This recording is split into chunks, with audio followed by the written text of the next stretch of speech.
तो बच्चों आज जो है डे 14 है हम लोग के 45 डेज के क्रैश कोर्स का। टॉपिक हम लोग का चल रहा है oscillations and waves, and today we shall discuss part third.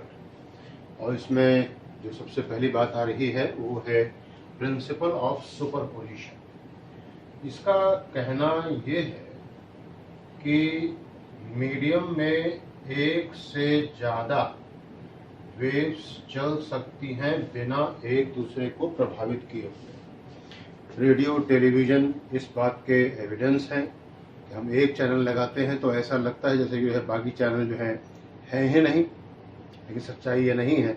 जब हम एक चैनल लगाते हैं तो सारे के सारी फ्रीक्वेंसी यहाँ पे मौजूद रहती हैं, और जब हमको जो है ट्यून अप करते हैं तो हमको वो वाली फ्रीक्वेंसीज हमको दिखाई और सुनाई पड़ती हैं। इसका दूसरा कहना ये है कि जब कभी जो है एक साथ मीडियम में एक से अधिक वेव चलती हैं और ये एक दूसरे के ऊपर सुपर इम्पोज होती हैं तो रिजल्टेंट डिस्प्लेसमेंट जो है वो इंडिविजुअल डिस्प्लेसमेंट के वेक्टर सम के बराबर होता है।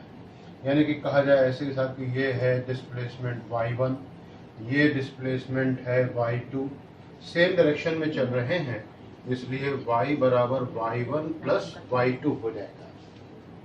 और अगर ये y1 है और ये अगर इधर की तरफ को पल्स y2 है तो y बराबर y1 माइनस y2 हो जाता है। अब हम लोग बात करेंगे यहाँ पे कि सुपरपोजिशन जो है हमें देता क्या है। तो ये तीन तरीके के खास फेनोमेना को ये अंजाम देता है। उसमें से एक है इंटरफेरेंस, एक है बीट्स और एक है स्टेशनरी वेव। जो ये इंटरफेरेंस है इसका कहना यह है कि जब भी कभी कोई दो वेव जिनके अंदर कुछ खास कैरेक्टरिस्टिक्स हों वो एक दूसरे पे सुपर इम्पोज होते हैं तो ऑल्टरनेट वे में intensity of sound becomes maximum and minimum. ये alternate rise and fall in intensity के फेनोमेना को नाम देते हैं इंटरफेरेंस का। वो खास कैरेक्टर क्या है? साउंड वेव के लिए एम्पलीट्यूड लगभग बराबर हो, फ्रीक्वेंसी बिल्कुल बराबर हो, सेम फेज हो, कांस्टेंट फेज हो, ऐसा न हो पाए तो कांस्टेंट फेज डिफरेंस हो, एंड अपार्ट फ्रॉम ऑल दोनों के डायरेक्शन ऑफ प्रोपगेशन सेम है। तो हम यहाँ पे इसके मैथमेटिकल एस्पेक्ट पे, और जहाँ पे मैक्सिमम इंटेंसिटी होती है उनको कंस्ट्रक्टिव इंटरफेरेंस कहते हैं, जो मिनिमम इंटेंसिटी होती है वहाँ पे डिस्ट्रक्टिव इंटरफेरेंस कहते हैं। इंटरफेरेंस के हम जो है मैथमेटिकल एस्पेक्ट पे ला रहे हैं। ये 10 रिजल्ट्स का सेट है, 10 रिजल्ट मैं यहाँ पे निकालूंगा। ये आपको इंटरफेरेंस अगर सीखना है तो ये आपको जो है हर हाल में याद होने चाहिए। तो ये y1 बराबर a1 sine omega t plus 5, y2 बराबर a2 sine omega t, same direction में है इसलिए रिजल्टेंट डिस्प्लेसमेंट इसी रास्ते से निकलेगा। y बराबर a1 sine omega t plus 5 plus a2 sine omega t, y बराबर a1, इसको साइन a प्लस b के फॉर्मेट में खोलेंगे तो sine a cos b plus cos a sine d हो जाएगा। तो यहाँ पे sine omega t cos 5 plus cos omega t sine 5 plus a2 sine omega t। अगला टर्म आएगा हमारे पास y बराबर यहाँ से और यहाँ से अगर मैं साइन ओमेगा t कॉमन निकाल लूँ तो ये a1 cos 5 प्लस a2 और cos ओमेगा t निकाल लूँ यहाँ से बाहर तो ये a1 साइन 5 हो जा रहा है। नए पैरामीटर मैं यहाँ पे डालूंगा, लेट a cos थीटा बराबर a1 cos 5 plus a2 and a sine theta बराबर a1 साइन 5। तो यहाँ पे ये रिजल्ट जो आएगा y बराबर, देखें यहाँ पे कैपिटल A cos थीटा, तो a बाहर निकाल लें तो ये sine omega t cos theta plus cos omega t sine theta हो जाएगा, और ये y is equal to a sine omega t plus theta हो जाएगा। ये उन 10 रिजल्ट का कोई पार्ट नहीं है, ये सिर्फ इतनी बात सिखा रहा है कि दो SHM जोड़े जाएंगे तो हमको SHM ही मिलेगा। ये इक्वेशन 1 है, ये इक्वेशन 2 है। अगर मैं यहाँ पे 1 और 2 को ऐड ऑन कर दूं स्क्वायर करके, 1 और 2 को ऐड करूंगा स्क्वायर करके, तो यहाँ पे हमें जो मिलने वाला है वो है ए स्क्वायर, और ब्रैकेट में आ जाएगा square theta plus sine square theta बराबर यहाँ पे आ जाएगा a1 square cos square 5 plus a2 square plus 2a1 a2 cos 5, ये हो गया इसका स्क्वायर, और प्लस में आ जाएगा a1 स्क्वायर साइन स्क्वायर 5। यहाँ देखा जाए तो ये बन गया है कैपिटल ए स्क्वायर बराबर, यहाँ और यहाँ को जोड़ोगे तो a1 स्क्वायर आ जाएगा प्लस a2 स्क्वायर आ जाएगा प्लस 2a1 a2 कॉस 5 आ जाएगा। यहाँ पे आप एक बात इंटेंसिटी के लिए अगर जानते हो तो intensity proportional to amplitude square होगा, तो यहाँ पे आ जाएगा रिजल्ट नंबर 2, I बराबर I1 plus I2 plus 2 under root I1 I2 cos 5, result number 2 हो गया ये। अगर हमें यहाँ पे कंस्ट्रक्टिव इंटरफेरेंस के लिए शर्तें निकालनी है तो कंस्ट्रक्टिव इंटरफेरेंस के लिए एम्पलीट्यूड मैक्सिमम होना चाहिए, इंटेंसिटी मैक्सिमम होना चाहिए, और ये तब होगा जब cos 5 मैक्सिमम होगा, और ये मैक्सिमम वैल्यू 1, और ये होगा तब जबकि cos 0 होगा। cos 180 माइनस 1 होता है, cos 2 पाई, cos 4 पाई वगैरह वगैरह। डेल्टा फाई बराबर हो जाएगा 2n पाई, रिजल्ट नंबर 3। और बता दूं कि हमने रिजल्ट में यहाँ पे एक बार बता रहा हूँ, पूरे ऑप्टिक्स में, पूरे वेव में, ऑसिलेशन में n की वैल्यू को मैंने फिक्स कर रखा है, and it is starting from 0, n बराबर 0 1 2। और रिजल्ट अगर आपको याद हो कल वाले लेक्चर में मैंने डाला था, डेल्टा फाई बराबर 2 pi by lambda into delta x, 2n pi बराबर 2 pi by lambda into delta x, result number 4, delta x equal to n lambda. Constructive interference के लिए फेज डिफरेंस 2n पाई और पाथ डिफरेंस n लैम्डा। और जब ये होगा ऐसा तो मैक्सिमम एम्पलीट्यूड होगा कितना, ये देखिए, a1 square plus a2 square plus 2a1 a2, यहाँ पे 1 हो गया है, और ध्यान से देखा तो ये a1 प्लस a2 का होल स्क्वायर हो जाएगा, यानी कि a मैक्सिमम हो जाएगा a1 plus a2। This was result number 5। Result number 6 के लिए आ जाइए, यहाँ पे हो जाएगा 1, तो I1 plus I2 plus 2 under root I1 I2, और I मैक्सिमम हो जाएगा under root I1 plus under root I2 का होल स्क्वायर। अब हमें बात करनी होगी यहाँ पे डिस्ट्रक्टिव इंटरफेरेंस के लिए, ये रिजल्ट नंबर 6 था।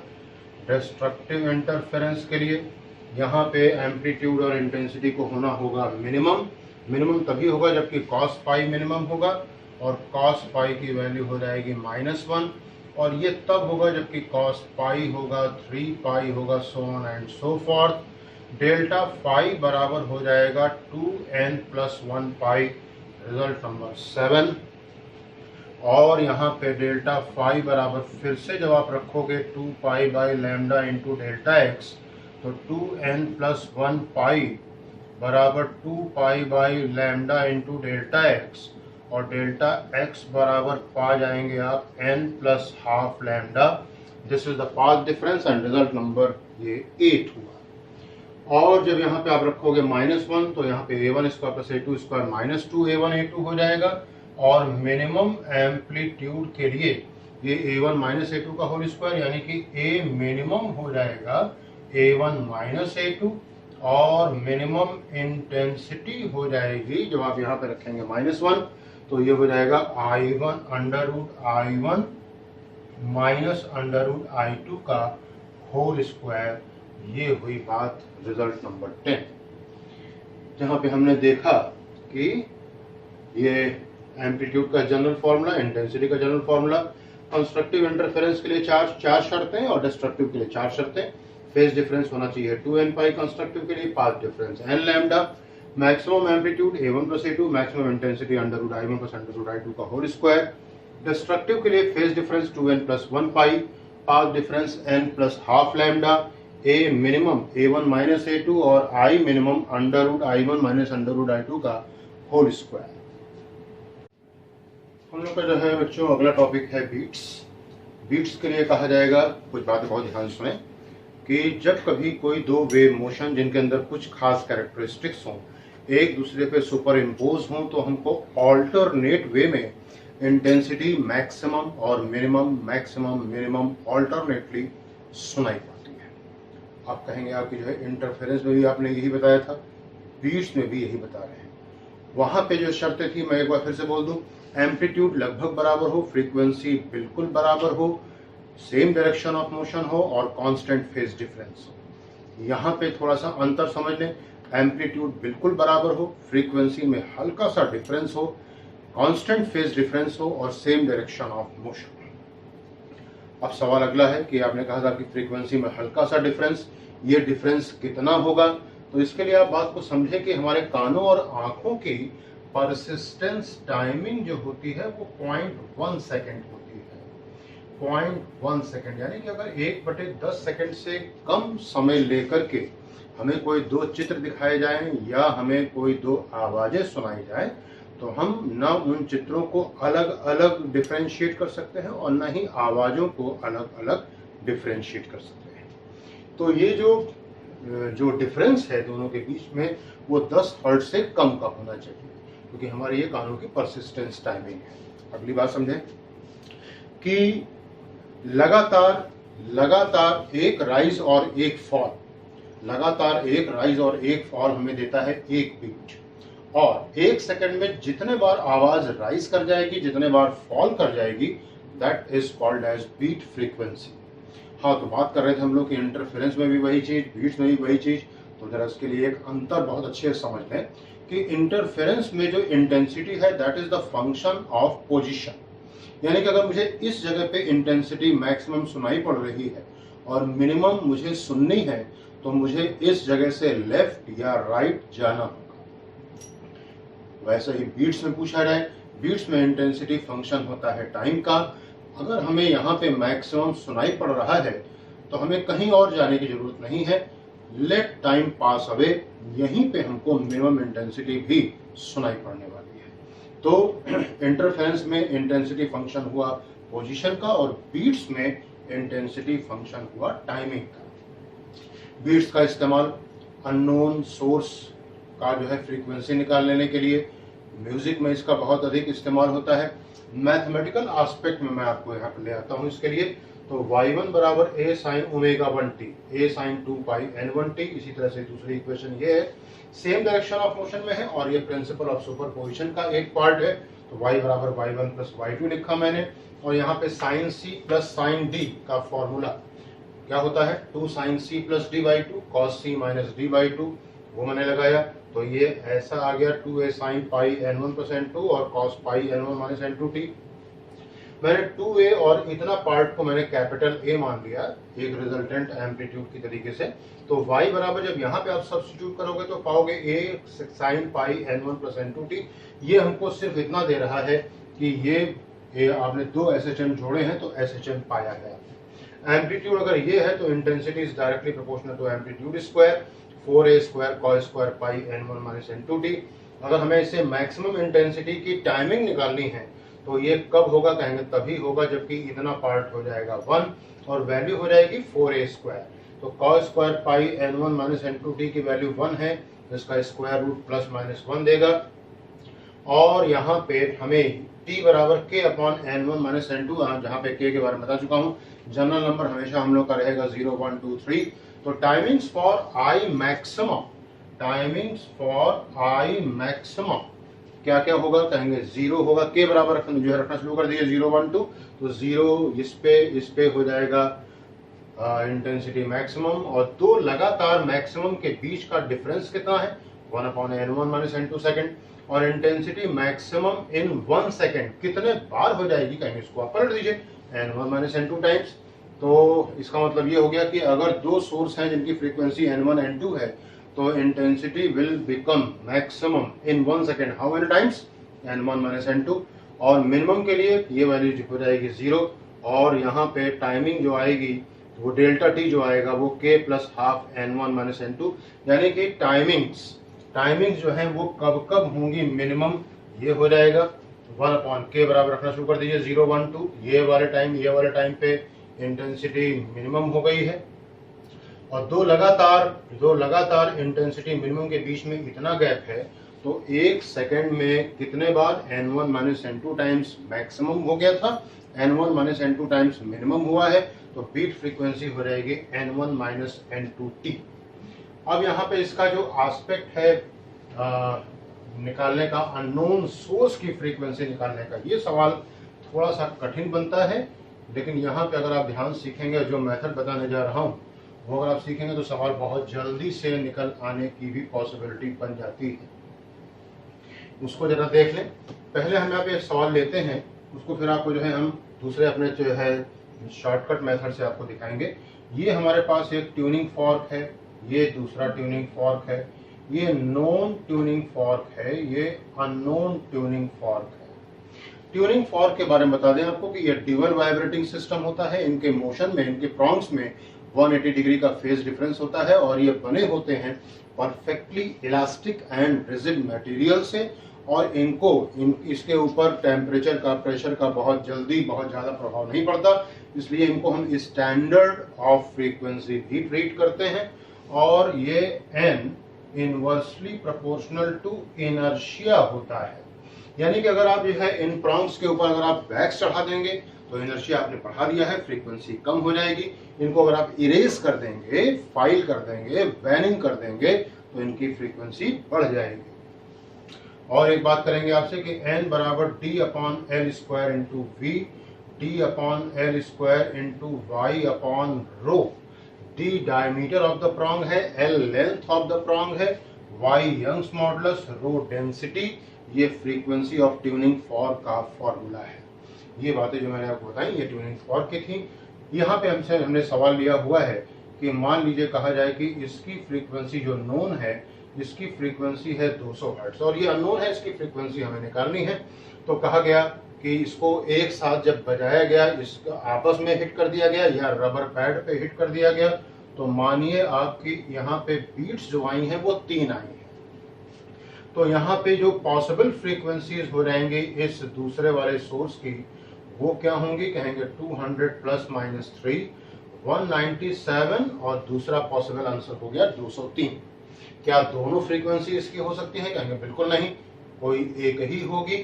तो अब हम क्या करें, कहेंगे हमने फिर से इसको एक साथ बजाया, अब पाया हमने, और हाँ यहाँ पे हमने लोड कर दिया था वैक्स हमने यहाँ पे लोड कर दिया था, दोबारा से बजाया इसको तो पाया हमने फ्रीक्वेंसी आ गई है 4 पर सेकेंड। अब पूछा गया है बताइए इनमें से कौन सी फ्रीक्वेंसी होगी।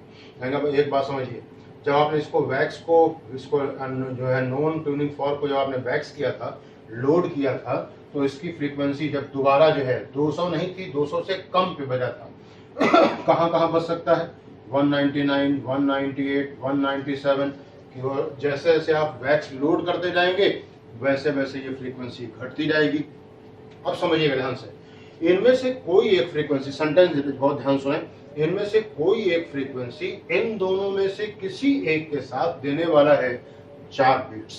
इन दोनों में से जिसके साथ दे देगा 4 बीट्स वही आंसर हो जाएगा। चलिए बात करते हैं 199 और 197 कितनी बीट देगा, कहेंगे 2, 198, 197 कितना देगा, कहेंगे 1, कहेंगे गलत रास्ता हो गया। 199 203 के साथ में देगा 4 बीट्स, और यही हो जाएगा करेक्ट आंसर।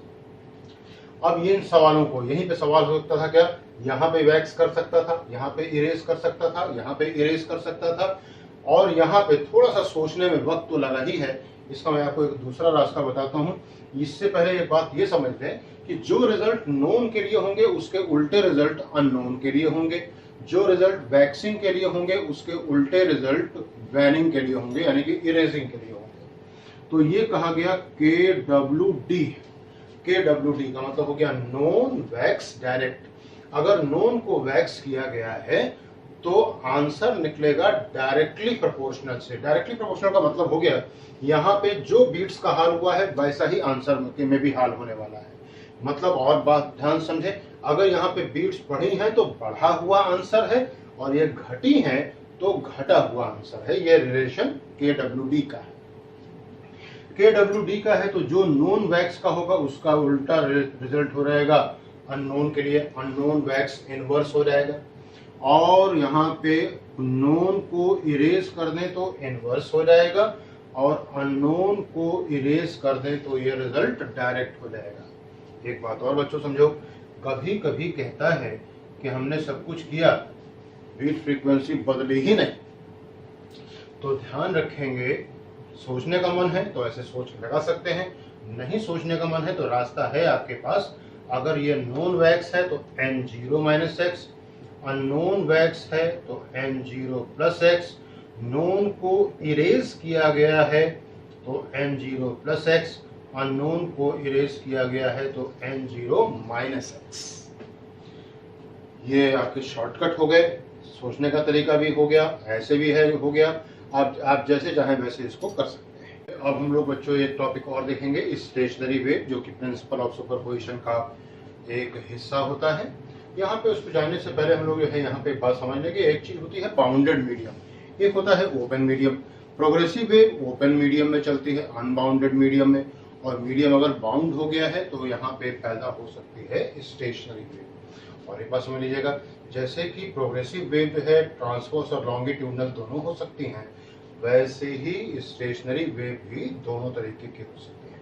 लेकिन स्टेशनरी वेव के लिए जो शर्त है वो बाउंडेड मीडियम की, एंड अपार्ट फ्रॉम ऑल कि जो दो वेव मोशन जो पैदा करने वाले हैं इसको, स्टेशनरी वेव को, उनके लिए आवश्यक शर्त एम्पलीट्यूड बिल्कुल बराबर, फ्रीक्वेंसी बिल्कुल बराबर, कांस्टेंट फेज डिफरेंस, और डायरेक्शन ऑफ प्रोपगेशन एक दूसरे का बिल्कुल उल्टा।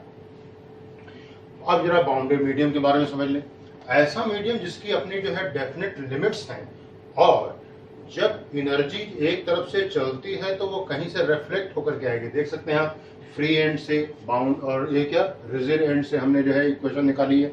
तो फ्री एंड से जब जो है एनर्जी टकरा के लौटे तो जिस जगह से शुरू हुई थी वहीं पे आकर टर्मिनेट हो, चाहे ये फ्री एंड हो चाहे ये रिजिड एंड हो। अगर ऐसा है तो ये मीडियम बाउंडेड है, अदरवाइज मीडियम बाउंडेड नहीं।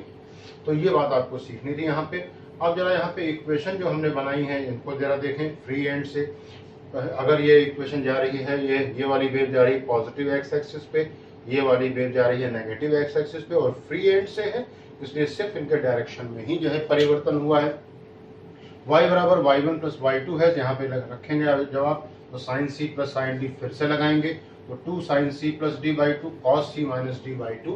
यहाँ पे जो है साइन माइनस थीटा और कॉस माइनस थीटा का भी मामला फंसता है, तो उसके लिए 3 फॉर्मूले मैंने ट्रिग्नोमेट्री के लिखे हैं कि साइन माइनस थीटा जो होगा वो minus sine theta, cos minus theta cos theta, tan minus theta minus tan theta हो जाएगा, माइनस टैन थीटा के बराबर हो जाएगा। आगे बढ़ते हैं, तो यहाँ पे इनको हमने ट्रेस किया हुआ है, और हाँ ये ट्रेसिंग आ गई है। यहाँ पे ये एंटी नोड से स्टार्टिंग, एंटी नोड से, अब ये एंटी नोड से स्टार्ट होगा या नोड से स्टार्ट होगा कैसे जानेंगे? कहेंगे इक्वेशन में रख दीजिए यहाँ पे x बराबर 0। अगर कैपिटल A की वैल्यू 0 आ गई है तो ये स्टार्ट करेगा नोड से, जैसा कि यहाँ पे हुआ है, और 0 के अलावा कुछ भी और आया है तो ये स्टार्टिंग एंटी नोड से। रिजिड एंड में आप देख सकते हैं ये इक्वेशन है पॉजिटिव एक्स एक्सिस पे चल रही है, ये नेगेटिव एक्स एक्सिस पे चल रही है, और साथ साथ में पल्स भी इन्वर्ट हुआ है। तो y बराबर y1 प्लस y2 ऐसा मैंने रखा, तो यहाँ पे sine c minus sine d का फॉर्मूला लगेगा, 2 cos c plus d by 2 sine c minus d by 2। Solve करने पे ऐसा आया, और x बराबर 0 रखने पे a बराबर जो है हो जाएगा 0, यानी कि स्टार्टिंग हो जाएगी नोड से, तो ये नोड 1 नोड 2 नोड 3 हो गया। This is all about stationery waves. और इसको स्टेशनरी वेव कहते क्यों है? क्योंकि एनर्जी का फ्लक्स डेंसिटी इससे 0 होता है। प्रोग्रेसिव वेव जो है एनर्जी और मोमेंटम को कैरी करता है, जबकि स्टेशनरी वेव कोई एनर्जी को कैरी नहीं करता है, और ये अपनी जगह पे रह करके ही एक्सपैंड करते हैं, कॉम्प्रेस होते हैं, एक्सपैंड करते हैं, कॉम्प्रेस होते हैं। अब हम लोगों को देखना है बच्चों डॉपलर इफेक्ट। डॉपलर इफेक्ट का मामला ये होता है कि जब भी कभी दो चीजों के बीच में, सोर्स और ऑब्जर्वर के बीच में रिलेटिव मोशन आता है, तो ऑब्जर्वर जो फ्रीक्वेंसी सुनता है that is different from the original frequency, और इंटेंसिटी की डिपेंडेंसी एम्पलीट्यूड पे भी होती है और फ्रीक्वेंसी पे भी होती है। तो पूरी वे में इंटेंसिटी को हर जगह पे कोरिलेट कराया गया है एम्पलीट्यूड से। The only place is Doppler effect, जहां पे इंटेंसिटी को कोरिलेट कराया गया है फ्रीक्वेंसी से। तो ऑब्जर्वर सुनेगा डिफरेंट फ्रीक्वेंसी जो कि सोर्स ने एमिट करी है उससे। अब एक और बात, डॉपलर इफेक्ट जो है सोर्स और ऑब्जर्वर के बीच की जो ओरिजिनल जो गैप है, डिस्टेंस है, उससे जो है इंडिपेंडेंट होता है। ये सिर्फ इस बात पर डिपेंड करता है कि बीच का गैप कम हो रहा है या बढ़ रहा है, बस इतनी बात पर डिपेंडेंसी। अगली बात, Doppler effect will be applicable only along the line joining source and observer. बाकी अब ये जो है सोर्स है, इससे जो ये आवाज निकाल रहा है उससे हर पॉसिबल डायरेक्शन में जाएगा, तो डॉपलर इफेक्ट हर जगह पे नहीं हो जाएगा, सिर्फ सोर्स और ऑब्जर्वर को मिलाने वाली लाइन पे ही होगा। अब एक और सबसे महत्वपूर्ण बात इसके मैथमेटिकल एस्पेक्ट की, कि अगर हमें एक फॉर्मूला याद है तो सारे फॉर्मूले इससे हम यहाँ से जो है निकाल सकते हैं, डेराइव कर सकते हैं। कुछ करना नहीं है, सिर्फ साइन चेंज करना है या गायब करना है। सेंटेंस सुनो, ये ऑब्जर्वर है, ये सोर्स है, और ये स्टैंडर्ड केस है जब दोनों एक दूसरे को अप्रोच कर रहे हैं और सोर्स एमिट कर रहा है sound of frequency n। Observer ने जो सुनी है frequency that is n dash equal to n v plus vo upon v minus vs। आपको ये फॉर्मूला रटा हुआ होना चाहिए और केस याद होना चाहिए कि दोनों के दोनों कर रहे हैं एक दूसरे को अप्रोच।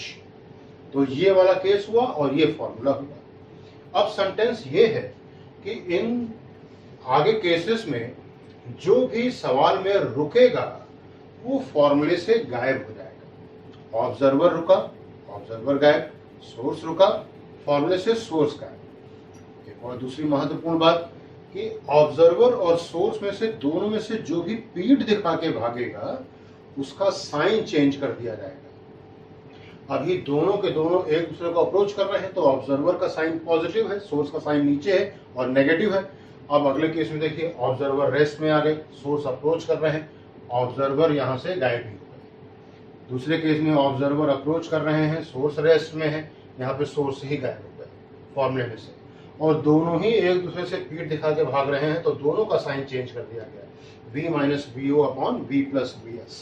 अगली बात देख सकते हैं यहाँ पे अगले केस में कि सोर्स जो है वो किसी और एंगल पे जा रहा है, तो वो वाला कंपोनेंट लिया गया है जो कि ऑब्जर्वर और सोर्स को अटैच कर रहा था, और वो हुआ vs cos थीटा, और ये तो जो है रेस्ट में ही थे, तो यहाँ से इनको तो फॉर्मूले में रहने का कोई भी अधिकार मिला ही नहीं। तो n डैश बराबर है v upon v minus vs cos theta. अब हम लोग को यहाँ पे एक और चीज सीखने को मिलेगी और वो है ऑर्गन पाइप्स के बारे में। ऑर्गन पाइप जो हैं ये जनरली लकड़ी के बने होते हैं और ये दोनों एंड से खुले भी हो सकते हैं और एक एंड से बंद और एक एंड से खुले भी हो सकते हैं। और हाँ, चूंकि मीडियम बाउंडेड है इसलिए स्टेशनरी वेव है जो है इन ऑर्गन पाइप्स में, और जो मीडियम वाइब्रेट कर रहा है वो एयर है। एयर में ट्रांसवर्स वेव हो नहीं सकती, लॉन्गिट्यूडनल होंगी, तो longitudinal stationary waves are produced in organ pipes. अब और एक और बात, अगर यहाँ पे जो भी सिरा है खुला हुआ या बंद है, अगर ओपन एंड है तो वहां पे एंटी नोड बनेगा और जो बंद सिरा है वहां पे नोड बनेगा। नोड वो पॉइंट होते हैं जहां पे डिस्प्लेसमेंट जीरो होता है, एंटी नोड वो पॉइंट होते हैं जहां पे डिस्प्लेसमेंट मैक्सिमम होता है। दो लगातार एंटी नोड या दो लगातार नोड के बीच की दूरी λ/2 होती है। लगातार एंटी नोड एंड नोड के बीच की दूरी λ/4 होती है। हम यहाँ पे दोनों से जरा देखते हैं कि ये हमारे पास क्लोज्ड ऑर्गन पाइप के बारे में बात करने जा रहे हैं। क्लोज्ड ऑर्गन पाइप के बारे में तो ये हमने एक आइडिया लिया, इसकी ज्योमेट्रिकल लेंथ L है। दूसरी स्थिति हमने ये इसकी बनाई, दूसरी स्थिति ये बनाई, तीसरी स्थिति हमने ये इसकी बनाई। क्लोज ऑर्गन पाइप है, यहाँ पे बाहर से फूंका गया, ये बन गया ऐसा एंटी नोड एंड नोड, और ये बीच की दूरी जो है लैम्डा 1/4 है। और यहाँ पे नंबर ऑफ लूप जरा देखो बच्चों 0.5 है, आधा लूप बन रहा है। अब थोड़ा और कस के फूकोगे तो ये आधा लूप बना और ये कंप्लीट लूप बना, एंटी नोड, नोड और ये नोड बना। हाँ, लैम्डा 1/4 बराबर एल हो गया, तो लैम्डा 1 बराबर 4L हो गया। N1 बराबर V अपॉन लैम्डा 1, तो V अपॉन 4L हो गया। यहाँ पे आ जाए तो ये लैम्डा 2/4 हो गया और ये लैम्डा 2/2 हो गया। तो L बराबर लैम्डा 2/4 प्लस लैम्डा 2/2, तो ये हो गया 3 लैम्डा 2/4। लैम्डा 2 बराबर 4L/3 और N2 निकालने चले तो ये V अपॉन लैम्डा 2 हो गया और V अपॉन 4L और ये 3। थोड़ा और कस के जो है फूका जाएगा तो यहाँ पे ये आधा लूप, कंप्लीट लूप, यहाँ पे लूप की संख्या 1.5, यहाँ पे लूप की संख्या 2.5। ध्यान रहे लूप की संख्या हमेशा 1 से बढ़ेगी, 1 से, यानी कि पहले अगर 1 है तो फिर 2, फिर 3, 4, आधा है तो आधा के साथ में एक और जोड़ेंगे तो 1.5, फिर 2.5, ऐसे बनेंगे। एंटी नोड ये हो गया, नोड हो गया, नोड हो गया, नोड हो गया। लैम्डा 3/4, लैम्डा 3/2, लैम्डा 3/2 ऐसा बन जाएगा और ऐसा। और ये L बराबर लैम्डा 3/2 प्लस लैम्डा 3/2, ये 4 हो गया था, लैम्डा 3/2 हो गया। L बराबर ये 1 प्लस 1/4, 5 लैम्डा 3/4, लैम्डा 3 बराबर 4L/5। N3 बराबर हो गया V अपॉन लैम्डा 3 और V upon 4L/5। This is close organ pipe. इसकी फंडामेंटल फ्रीक्वेंसी को जो है जरा आप याद रखें कि फंडामेंटल फ्रीक्वेंसी जो है V अपॉन 4L हो रहा है, ये आपको याद रख लेना चाहिए। और एक और बात, इन यहाँ पे फ्रीक्वेंसी का जो रेशियो आ रहा है, देखो V upon 4L, 3V upon 4L, 5V upon 4L, the ratio is 1:3:5। इनको हम नाम देते हैं क्या, ये ऑड हार्मोनिक्स है। अब इनको जो है नाम देने का तरीका समझ ले। ये पहला फंडामेंटल फ्रीक्वेंसी है, ये दूसरी फंडामेंटल फ्रीक्वेंसी, ये थर्ड फंडामेंटल फ्रीक्वेंसी। ये 0 ओवरटोन है, ये फर्स्ट ओवरटोन, ये सेकंड ओवरटोन। और हाँ, जो नंबर दिखाई पड़ रहा होता है उस नंबर का हार्मोनिक होता है। तो ये first harmonic, third harmonic, fifth harmonic, जो ऑर्डर है उस ऑर्डर का फंडामेंटल फ्रीक्वेंसी है, और जो ऑर्डर फंडामेंटल का है उससे एक कम ओवरटोन है, और जो नंबर दिखाई पड़ रहा है उस नंबर का वो हार्मोनिक है। अब हम यहाँ पे जरा ओपन ऑर्गन पाइप के बारे में बात कर लें। ओपन ऑर्गन पाइप के बारे में ये हमने बनाया, open organ pipe, open organ pipe, open organ, और ये इसके 3 स्थितियां दिखाई गई हैं। और इसकी ज्योमेट्रिकल लेंथ जैसा मैंने कहा L है, और ओपन एंड पे हर हाल में एंटी नोड ही बनना है। ऐसा आ गया, ये एंटी नोड हो गया, नोड हो गया, एंटी नोड हो गया। नंबर ऑफ लूप यहाँ पे 1 है। इसको जब आप नापोगे तो ये लैम्डा 1/4 हो गया, लैम्डा 1/4 हो गया। L बराबर लैम्डा 1/4 प्लस लैम्डा 1/4, तो लैम्डा 1/2, तो लैम्डा 1 बराबर 2L, तो N1 बराबर V अपॉन 2L। अब नंबर ऑफ लूप 2 का इंतजाम करने पे जो है जुट जाना चाहिए हम लोगों को। तो यहाँ पे ये एंटी नोड, ये कंप्लीट और ये आधा, anti node, node, node and anti node. ये लैम्डा 2/4, लैम्डा 2/2 और लैम्डा 2/4। L बराबर lambda 2/4 plus lambda 2/2 plus lambda 2/4, तो L बराबर हो गया लैम्डा 2, और N2 बराबर हो गया V अपॉन L कह लो या 2V अपॉन 2L कह लो। अब 3 लूप के लिए आपको इंतजाम करना चाहिए। तो यहाँ पे एंटी नोड, आधा लूप, ये पूरा लूप और आधा loop. Anti node, node, node, node, node and anti node.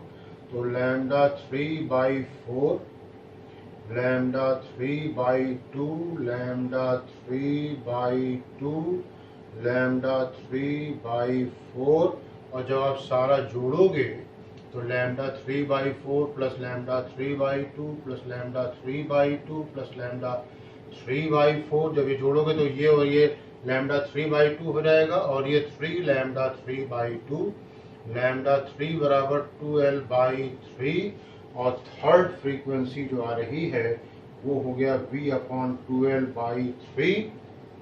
और रेशियो जब निकालने वाली बात आई है तो जरा एक बार फिर से देखो भाई, क्या है v/2l, 2v/2l, और क्या 3v/2l, तो रेशियो हो गया 1:2:3। और fundamental frequency of open organ pipe तुमको याद कर लेना चाहिए, v/2l है। और बात कहनी होगी कि FO बराबर ट्वाइस ऑफ FC है, यानी कि fundamental frequency of open organ pipe is twice to that of the fundamental frequency of closed organ pipe। एक और बात याद रखेंगे, कभी कभी बहुत जोर से बाहर से एयर आती है तो अंदर की एयर और बाहर की एयर बड़ा एम्पलीट्यूड बनाने की कोशिश करती हैं, और ये एंटीनोड जो है सिरे से, एक्चुअल सिरे से थोड़ा दूर जाके बनता है, तो इस चीज को कहते हैं एंड करेक्शन, एंड करेक्शन। और ये E बराबर 0.6R, R is the radius of the organ pipe है। तो क्लोज ऑर्गन पाइप में एक तरफ को एंड करेक्शन लगेगा, ओपन ऑर्गन पाइप में दो तरफा एंड करेक्शन लगेगा। ये था हम लोगों का oscillation and waves final part 3। खूब अच्छे से पढ़ते रहिए, खूब मेहनत करिए, आप लोगों के करियर के लिए हम लोग बहुत ही अधिक जागरूक रहते हैं। Wish you all the best, thank you.